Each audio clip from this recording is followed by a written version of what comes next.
Selamat malam untuk masyarakat Papua di mana kalian berada. Ya, kalian bisa lihat di foto di belakang yang saya tampilkan ini.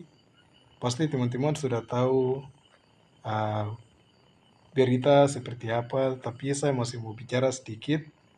Dan ini menjadi peringatan juga untuk 6 gubernur yang ada di 6 provinsi di atas tanah Papua. Dan juga menjadi peringatan dan tamparan keras kepada pemerintah Indonesia, khusus pemerintah pusat. Begitu. Nah, dengan kejadian yang seperti begini terjadi, sudah menunjukkan bahwa jelas 24 tahun otonomi khusus ada di tanah Papua sudah gagal.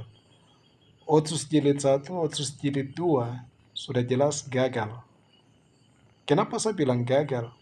Karena masalah kesehatan di tanah Papua masih ada orang asli Papua atau Wapie dan juga orang Papua yang pernah pendatang dan orang pendatang yang pernah Papua masih bayar rumah sakit ketika mereka mau berobat.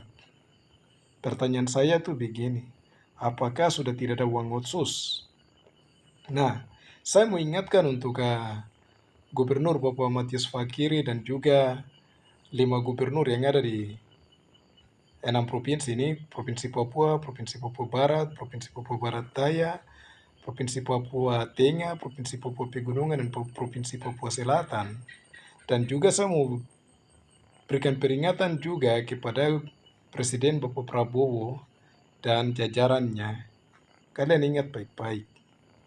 Kejadian seperti begini akan membuat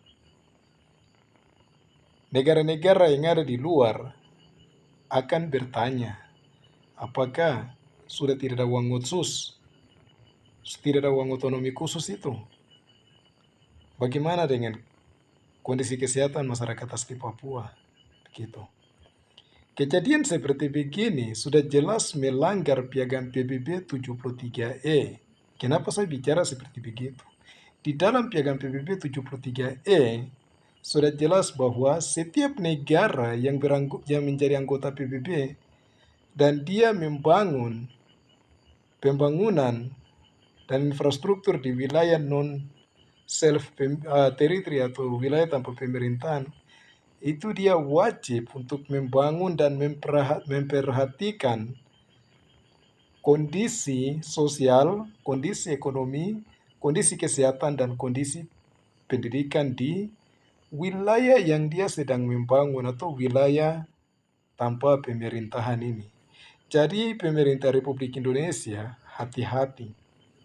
Kejadian seperti begini dengan meninggalnya Ibu Irene Sokoi dan masih ada banyak orang asli Papua yang meninggal cuma gara-gara kekurangan biaya untuk bayar rumah sakit atau transportasi, bahkan juga masalah kartu BPJS. Kamu hati-hati.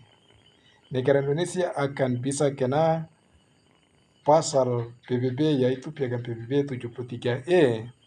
Bahkan negara Indonesia juga sudah melanggar resolusi PBB 2504 paragraf 2 yang berbicara bahwa Indonesia boleh membangun di atas tanah Papua ini. Ingat itu baik-baik. Oke, jadi saya cuma kasih ingat saja. Sudah jelas otsus gagal dan masalah ini menunjukkan bahwa kondisi kesehatan di tanah Papua sangat buruk dan sudah kena pasal PBB, yaitu Piagam PBB 73 bagian E. Salam hormat.